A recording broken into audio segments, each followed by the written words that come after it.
அன்பு சொந்தங்களே, பாரதிய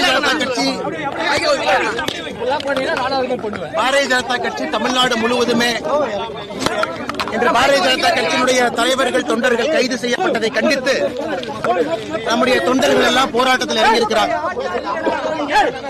அவர்களுக்கு என்னுடைய அன்பான வேண்டுகோள், தமிழ்நாட்டில் வேற எந்த தொண்டர்களும் போராட்டத்தில் இறங்க வேண்டாம் என்பது என்னுடைய அன்பான வேண்டுகோள். முதல்ல. இரண்டாவது,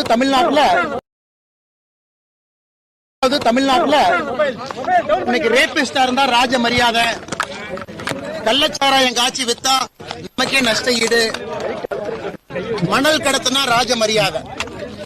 ஆனா ஊழலை தட்டி கேட்டீங்கன்னா உங்களுக்கு சித்திரவதை. பாரதிய ஜனதா கட்சியினுடைய தலைவர்கள் தொண்டர்கள் குறிப்பாக நம்முடைய மகளிர்கள் எல்லாம் சென்னை முழுவதுமே கைது செய்து 10 மண்டபத்தில் வச்சு மண்டபம் பத்தாம காலையிலிருந்து நடு ரோட்ல இருப்பதை நம்ம பாக்கிறோம். கைது செய்யப்படும் பொழுது கொடுக்கப்பட்ட காரணமும் நம்மை கைது செய்யப்படும் பொழுது கொடுக்கப்பட்ட காரணமும் இன்னைக்கு உள்ள காவல்துறையினுடைய வேண்டுகோளை ஏத்துக்கிட்டு அறவழி போராட்டத்தின் வழியில கைதுக்கு ஒத்துழைத்து முழுமையாக நாம் உள்ள இருந்திருக்கோம். ஆனா காவல்துறையினுடைய உயரதிகாரிகள் நடந்து கொண்ட விதம் நாங்க வன்மையா கண்டிக்கிறோம். காரணம், 6 மணிக்கு மேல நம்முடைய சகோதரிகளை ஒரு இடத்துல கைது செய்து வைக்க கூடாது என்பது சட்டம். அதையெல்லாம் மீறி இருக்கிறாங்க. 6:50 7 மணி வரைக்கும் 5:45 இருந்து சொல்லி பார்த்தோம். நீங்க டாஸ்மார்க்கு போக கூடாது, உங்களுக்கு அனுமதி கொடுக்கல அப்படின்னு கேட்டாங்க. நேத்து காவல்துறை அனுமதி கேட்டது டாஸ்மார்க்கு ஆப்போசிட்ல இருக்கக்கூடிய கிரவுண்ட். அனுமதி மறுப்பு கடிதம் கொடுத்த பிறகு இன்னைக்கு டாஸ்மார்க் போக கூடாது, நாங்க அதுக்கும் ஒத்துக்கிட்டோம். 5:30 மணிக்கு டாஸ்மார்க்கே மூடினதுக்கு அப்புறம் அதை காரணம் வைத்து எங்களை கைது செய்த காவல்துறை 7 மணி வரைக்கும் எதற்காக பாரதிய ஜனதா கட்சியினுடைய தலைவன் தொண்டனை உள்ள வைக்கணும். அதனால் எங்களை பொறுத்தவரை இதை நாங்க தீவிரப்படுத்த போறோம். அடுத்த ஒரு வாரத்தில் இனி நாங்க தேதி சொல்லாம தான் எல்லா போராட்டமும் நடத்த போறோம். இனி எந்த போராட்டமும் பாரதிய ஜனதா கட்சி தமிழக காவல்துறைக்கு நாங்கள் தேதி சொல்ல போவது கிடையாது. காவல்துறையின் மீது நாங்கள் நம்பிக்கை இழந்து விட்டோம். ஜனநாயகத்தில் பாரதிய ஜனதா கட்சி காவல்துறைக்கு எந்த விதமான கடிதமும் நாங்க கொடுக்க போறது கிடையாது. எந்த ஆர்ப்பாட்டத்திற்கும் பாரதிய ஜனதா கட்சி கடிதம் கொடுக்க மாட்டோம். இதுவரை கடைசியாக 7 கடிதம் கொடுத்தோம். 7 ஆர்ப்பாட்டத்திற்கு 7ஐயும் நிராகரிச்சிருக்கிறாங்க. 7க்கும் பிரிவென்டிவ் கஸ்டடி வச்சிருக்கிறாங்க. ஜனநாயகத்தினுடைய குரல் விளைய காவல்துறை திமுகவினுடைய ஏவல் துறையாக மாறி இருக்கின்ற காரணத்தினால அடுத்த ஒரு வாரத்தில் நடக்கக்கூடிய போராட்டம் தமிழ்நாட்டில் இருக்கக்கூடிய 5000க்கும் மேற்பட்ட டாஸ்மாக் கடையில முதலமைச்சர் மு.க. ஸ்டாலின் அவருடைய பிரேம் போட்ட போட்டோவை மகளிர் அணி ஆணி அடிச்சு அதை அங்க ஒட்ட போறாங்க. அடுத்த ஒரு வாரத்துக்குள்ள தேதி குறிப்பிடாம தமிழகத்தில் இருக்கக்கூடிய டாஸ்மாக் எல்லா கடையிலும் பாரதிய ஜனதா கட்சியினுடைய சகோதரிகள், தாய்மார்கள், மகளிர் அணி முன்னிருந்து நானும் உட்பட தமிழ்நாட்டில் டாஸ்மாக் கடையில முதலமைச்சருடைய பிரேம் போட்ட போட்டோவை சுத்தல் வச்சு ஆணி வச்சு அடிச்சு அதை ஒட்ட போறோம். ஏப்ரல் முதல் வாரத்தில் ஒரு நாள் பாரதிய ஜனதா கட்சியினுடைய தலைவர்கள் தொண்டர்கள் டாஸ்மாக் கடையை மூடி பூட்டு போட போறோம். இந்த 2 போராட்டமும் அடுத்த 15 நாட்களுக்குள்ள 2 தேதியில் நடக்கும். 22ஆம் தேதி ஒரு போராட்டம் சென்னையில் நடப்பதற்கு வாய்ப்பு இருக்கு. அதுவும் அறிவிக்க போறதில்லை. காவல்துறை பாரதிய ஜனதா கட்சிக்கு மரியாதை கொடுக்காத வரை பாரதிய ஜனதா கட்சி காவல்துறைக்கு மரியாதை கொடுக்காது. Very simple. காவல்துறையை பொறுத்த வரைக்கும் யூனிஃபார்ம் போட்டிருக்கிறவங்க ஒரு ஜனநாயகத்துல எங்களை போன்ற அடக்கமாக ஒடுக்கமாக ஜனநாயகத்தின் வழியில் வந்திருக்கக்கூடிய ஒரு கட்சி தமிழ்நாட்டில் எங்கேயுமே பஸ் உடைக்கல, யாரையும் தீயப்பட்டு கொளுத்தல, நடு ரோட்ல யாரையும் வெட்டி சாய்க்கல. எப்பொழுதும் அறவழி போராட்டம் தான். அறவழி போராட்டத்திற்கு அனுமதி பிறகு நாங்கள் காவல்துறையின் மீது வைத்திருக்கக்கூடிய மரியாதையை, நம்பிக்கையை இழந்திருக்கின்றோம். அடுத்த 2 போராட்டமும் கட்டாயமாக நடக்கும். காவல்துறை முடிஞ்சா எங்களை தடுத்து பார்க்கட்டும். இனி தமிழ்நாட்டில் யூனிஃபார்ம் போட்ட ஒரு போலீஸ்காரங்களுக்கு இன்னையிலிருந்து தூக்கம் இருக்கக்கூடாது. நான் பாரதிய ஜனதா கட்சியினுடைய எல்லா தொண்டர்களுக்கும் இந்த நேரத்தில் நான் சொல்ல விரும்புறேன். நமக்கு மரியாதை கொடுக்காத காவல்துறை இன்னையிலிருந்து தூங்கக்கூடாது. விதவிதமான போராட்டம், ஆர்ப்பாட்டம் தமிழகத்தில் நடந்துகிட்டே இருக்கும். மே 2026 வரை ஒரு மரியாதை எப்படி கொடுக்கணும்னு அது தெரியாத அதிகாரிகள் இன்னைக்கு கமிஷனரா டிஜிபியா உட்கார்ந்து இருக்காங்க. அந்த சேரல திமுகவை காக்கா பிடிச்சு கோந்து போட்டு உட்கார்ந்து இருக்காங்க. அதனால் தமிழ்நாட்டில் இருக்கக்கூடிய எல்லா காவல்துறை நண்பர்களுக்கும் சகோதர சகோதரிகளுக்கும் ஒரு பெரிய களங்கத்தை காவல்துறை உயர் அதிகாரிகள் ஏற்படுத்தி இருக்கிறார். இத்தனை காலமாக பொறுமையாக எப்பொழுதும் காவல்துறைக்கு ஆதரவாக பேசிய அரசியல்வாதி நான். ஆனா என்னுடைய தொண்டர்களையும் என்னுடைய சகோதரிகளையும் இழிவுபடுத்திய பிறகு இன்றைக்கு ராத்திரியிலிருந்து காவல்துறையை நான் தூங்க விட மாட்டேங்க. Very clear, very clear. என்ன நடந்தாலும்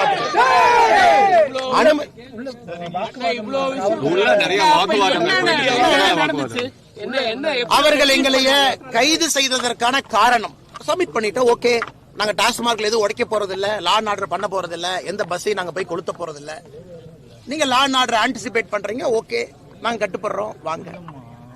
டாஸ்மார்க்குக்காகத்தான் இந்த பிரிவென்டிவ் அரெஸ்டே நடந்திருக்கு. நாங்க போய் தமிழ்நாட்டில் வேற எந்த விதமான சம்பவம் பாரதிய ஜனதா கட்சி பண்ண போறது இல்ல. 5:30 மணிக்கு டாஸ்மார்க் கடையே மூடிய பிறகு லிட்டரலா சண்டை போட்டு தான் வெளியே வந்திருக்கும்.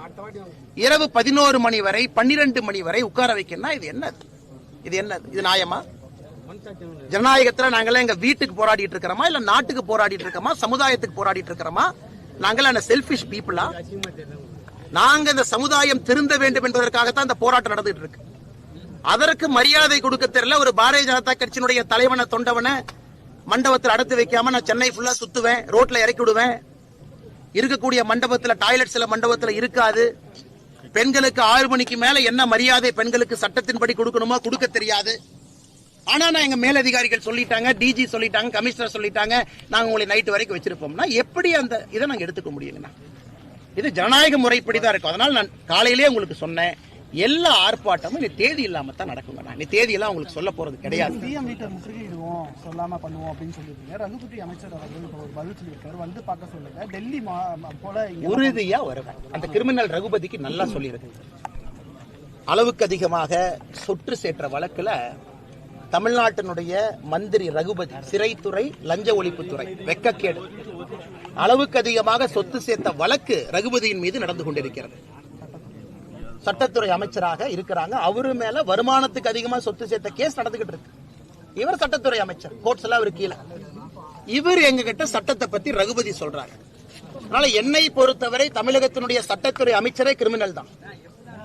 அவருக்கு சட்டத்தை பாதுகாப்பதற்கோ சட்டத்தை போற்றி வணங்குவதற்கோ அவருக்கு எந்த விதமான அருகதையும் இல்லை. வருவது உறுதிதான். ஏன்னா டாஸ்மார்க் கேஸ்ல எங்களை பொறுத்தவரை முதல் குற்றவாளியாக வர வேண்டியவர் தமிழகத்தினுடைய முதலமைச்சர் ஐயா மு.க. ஸ்டாலின். ஏன் நீங்க வந்து இது டெல்லி அரசியல், தமிழ்நாடு அரசியல், இது சென்னை அரசியல், டெல்லிக்கெல்லாம் ஏன் போறீங்க? தமிழ்நாட்டுல பாஜக எடுபடுமா செஞ்சா தானே தெரியும். நாங்க செஞ்சு காட்ட போறோம். எடுபடுமா எடுபடாதான் அப்புறம் பார்ப்போம். செய்வது உறுதின்னு சொல்லிட்டேன். டாஸ்மார்க் வழக்கில் என்னை பொறுத்தவரை முதல் குற்றவாளியாக இருக்க போறவரே தமிழ்நாட்டினுடைய இன்றைய முதலமைச்சராக இருக்கக்கூடிய மு.க. ஸ்டாலின் நான் சொல்லிட்டேன். அதுக்கு மேல நான் மூடி மறைச்சு எதுவுமே பேசலீங்கன்னா அப்ப வீரியம் அதிகரிக்கும். நிச்சயமா வீரியம் அதிகரிக்கும். நான் சொல்லிட்டேன் பாருங்க, காவல்துறை இன்னைக்கு நைட்ல இருந்து தூங்கக்கூடாதுன்னா. தமிழ்நாட்டுல காவல்துறைக்கு கிடைத்த நிம்மதியான தூக்கம் என்பது இன்றைக்கு இரவு இருக்கும். ஒரு சீனியர் ஆபீசர் வந்து கொடுக்கிற இல்லீகல் ஆர்டர் எல்லாம் ஒரு காவல்துறை ஃபாலோ பண்ணிக்கிட்டு இருந்தா சட்டம் ஒழுங்கு எங்க போய் நிக்கும்? சட்டம் ஒழுங்கு எங்க போய் நிக்கும்? எங்களுக்கு என்ன காவல்துறைக்கு உபத்திரம் கொடுக்க வேண்டும் என்கின்ற ஆசையா? இல்ல ஸ்ட்ரீட்ல பெட்ரோல் பண்ண வேண்டிய காவல்துறையை பிடிச்சு பாரதிய ஜனதா கட்சி அடைச்சு வச்சு வேலை செய்யக்கூடாது. மரியாதை கொடுக்கும். There is a respect. ஒரு முறை பொறுத்துக்கிட்டோம், 2 முறை பொறுத்துக்கிட்டோம், 6 முறை பொறுத்துக்கிட்டோம். எல்லாம் ஒரு லிமிட் தான். அதனால யாரோ ஒரு கமிஷனர், யாரோ ஒரு டிஜி யாரையும் உட்கார்ந்து இருக்கிறாங்க, இல்லீகல் ஆர்டரா கொடுக்கறாங்க. ஏன் அனுமதி கொடுக்கறதுக்கு என்ன பிரச்சனை உங்களுக்கு? நாங்க ஏதாச்சும் உடைச்சோமா? எங்களுக்கு அந்த மாதிரி ரெக்கார்ட் இருக்கா நாங்க உடைக்கிறதுக்கு? யாரை பாதுகாப்பதற்காக இந்த கபட நாடகம்? சரி, 22ஆம் தேதி அத்தனை பேர் வருவாங்க. நாங்க லா அண்ட் ஆர்டர் பண்ண எங்க போய் நீங்க போலீஸ் வச்சிருப்பீங்க? யாரை வந்து தடுப்பீங்க? நீங்க எங்க நீங்க ஆளை டிப்ளை பண்ண எனக்கு தெரியாதானே? எனக்கு அந்த கம்ப சூத்திரம் தெரியாதா? எப்படி காவல்துறை அலையவும் எனக்கு தெரியாதா? அதை செய்ய வேண்டாம் என்று அரசியலுக்கு வந்திருக்கேன். ஆனா தயவு செஞ்சு என்னையும் ஒரு சராசரி சாமானிய அரசியல்வாதியாக காவல்துறை மாற்றிவிட வேண்டாம் என்ற நேரத்தில் கேட்டுக்கிறேன். நீங்க இவ்வளவு பேர் அரெஸ்ட் ஆயிட்டீங்க, அகிலேந்திய தலைமை இதை பார்த்திருப்பாங்க. அரெஸ்ட் பண்ண சொல்லுங்க. சட்டத்துறை அமைச்சர் நான் சட்டவிரோதமான செயல் சொன்னார்ல, தைரியம் இருந்தா ரிமாண்ட் பண்ண சொல்லுங்க. நான் முதலமைச்சர் மு.க. ஸ்டாலின் அவர்களை A1 குற்றவாளியாக வர வேண்டும் என்று சொல்லி இருக்கிற அந்த வழக்கில் அரெஸ்ட் பண்ண சொல்லுங்க. அவர் சட்டத்துறை அமைச்சர் தான், சட்ட கையில தான் வச்சிருக்காரு. நான் பயந்துகிட்டு ஐயோ ரகுபதி நான் பயந்துட்டேன், நான் சொன்னது பொய்ன்னு சொல்ல போறேன்னா கிடையாது. நான் சொன்னதிலே நான் தெளிவாக இருக்கின்றேன். காரணம், குற்றவாளிய ஹார்பர் பண்றாங்க, செந்தில் பாலாஜிய ப்ரொடெக்ட் பண்றாங்க, சிறைக்கு டாஸ்மார்க் 1 வருஷத்துக்கு மேல சிறையில் இருந்து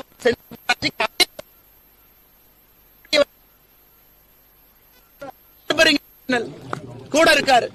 முதலமைச்சருக்கு அது இது இல்லையா? நீங்க அமைச்சரா கன்டினியூ பண்ணுமான்னு கேட்கிறாங்க. இந்த அடிப்படையில முதல் குற்றவாளின்னு சொல்றேன். ஏன்னா எனக்கு என்னுடைய மூளைக்கு எட்டின வரைக்கும், என்னுடைய கருத்து சுதந்திரத்துக்கு எட்டின வரைக்கும் எனக்கு தெளிவா தெரியுது சிஎம் இஸ் இன்வால்வ். அதனாலதான் அந்த நீஜக் ரியாக்ஷன். கடந்த 15 நாட்களாக தமிழக அரசு போடக்கூடிய நாடகம் எல்லாம் என்ன? டாஸ்மார்க்ல முதலமைச்சர் இன்வால்வ் ஆயிருக்காரு, அதை மடைக்கணும். அதனால யாங்க செந்தில் பாலாஜி மேல போக போறதில்லை. எங்களை பொறுத்தவரை முதல் குற்றவாளி மு.க. ஸ்டாலின். நாடகம் ஆடுறதை விட்டுட்டு மேல் நடவடிக்கை எடுங்கன்னு டிவிக்கு அறிக்கை விட்டுருக்காங்க. இந்த டாஸ்மாக் விவகாரத்துல டிவிக்கு முதல்ல வர சொல்லுங்கண்ணே. ஸ்கூல் பசங்க மாதிரி உட்கார்ந்து பாலிடிக்ஸ் பண்றாங்க. டிவிக்கு என்ன சினிமா ஷூட்டிங்ல இருந்து அரசியல் பண்ணுவாங்களா? என்ன டிவிக்கு சினிமா ஷூட்டிங்ல உட்கார்ந்து பாட்டு பாடிக்கிட்டு நடிகைகளோட இடுப்பை கிள்ளிக்கிட்டு அரசியல் பண்ணிட்டு இருக்காரு விஜய். திரும்ப எனக்கு பேச தெரியுமல்ல. டிவிக்கேவும் பவுண்டரியை கிராஸ் பண்ணக்கூடாது. நானும் டிவிக்கு மரியாதையா தான் பேசிட்டு இருக்கேன். அறிக்கை விடும்போது அறிக்கைக்கு ஒரு காரணம் இருக்கும். நான் என்ன விஜய் மாதிரி உட்கார்ந்து நடிகைகளோட இடுப்பை கிள்ளிக்கிட்டு உட்கார்ந்து டான்ஸ் ஆடிட்டு அங்கிருந்து அறிக்கை கொடுத்துட்டு இருக்கேன். நான் களத்திலிருந்து போராடி கொண்டிருக்கின்றேன், களத்திலிருந்து பேசுறேன். இதென்ன ஒர்க் ஃப்ரம் ஹோம் பாலிடிக்ஸா விஜய்க்கு? அவர் இன்னொன்னு சொல்றாரு, என்ன ஒர்க் ஃப்ரம் ஹோம் நாடகம் யாரு பண்றாங்க? யாரு விஜய் அரசியல் 30 வயசுல எங்க போனாரு? 50 வயசுல காலைல புத்தா எழுப்பிவிட்டு நடிகர் விஜய் அரசியலுக்கு வர சொன்னாரா? விஜய் யாரோட பி டீம்? நாடகம் யாரு பண்றாங்க? பிஜேபி பண்ணுதா, விஜய் பண்றாரா? நாடகம் பண்ணுவது விஜய், நாடகம் பண்ணுவது டிவிக்கு. திராவிட முன்னேற்ற கழகத்தினுடைய பி டீம் தான் விஜய். இன்னைக்கு நான் ஆணித்தரமா உறுதியா சொல்றேன், தமிழக வெற்றி கழகத்தினுடைய நடவடிக்கையை பார்த்த பிறகு நான் சொல்றேன், திராவிட முன்னேற்ற கழகம் மறுபடியும் ஆட்சிக்கு வர வேண்டும் என்று ஆரம்பித்த சீக்ரெட் ப்ராஜெக்ட் தான் தமிழக வெற்றி கழகம், சகோதரர் விஜய் அவர்கள். ஏன்னா வரம்பு மீறி அவர்கள் பேசும்பொழுது எனக்கும் பேச தெரியும். மரியாதை கொடுத்து மரியாதை வாங்கிக்கணும். சும்மா இந்த குசி ஆனந்த் உட்கார்ந்துகிட்டு இந்த அறிக்கை கொடுக்க கூடாது. நீ எல்லாம் ஒர்க் ஃப்ரம் ஹோம் பாலிடிக்ஸ் பண்ணிட்டு இருக்க. களத்துக்கு வா. அப்படியே படாம அப்படியே உட்கார்ந்து ஆக்டிங் பண்ற இடத்துல இருந்து அறிக்கை டைப் அடிச்சு அனுப்பிட்டு இருக்க. உனக்கு என்ன தெரியும் மக்கள் கஷ்டத்தை பத்தி? சிகரெட் குடிப்ப, மூவில ட்ரிங்க்ஸ் அடிப்ப, இதெல்லாம் பண்ணிட்டு டாஸ்மார்க் பத்தி பேசுறதுக்கு விஜய்க்கு யார் உரிமை கொடுத்தா? ஏன் மாஸ்டர் படத்துல விஜயோட கேரக்டர் என்ன? என்னன்னு சும்மா ஒரு குல்லாவை போட்டுட்டு நான் வந்து மைனாரிட்டி பக்கம் இருக்கேன்னு ஒரு நாள் வந்து இஃப்தார் வச்சுட்டு எல்லாம் வந்துருமானே? எனக்கும் பேச தெரியும். அந்த அறிக்கை எல்லாம் புசி ஆனது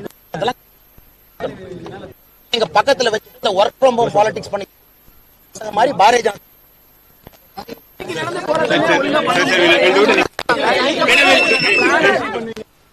சிறப்பாக போராட்டம் பண்ண காரணம் அடைச்சு வைக்கிறதுக்கு மண்டபம். இவங்களே சாரி சொல்லி பல பேர்த்த ரோட்ல இறக்கி விட்டுட்டு போற நிலைமை.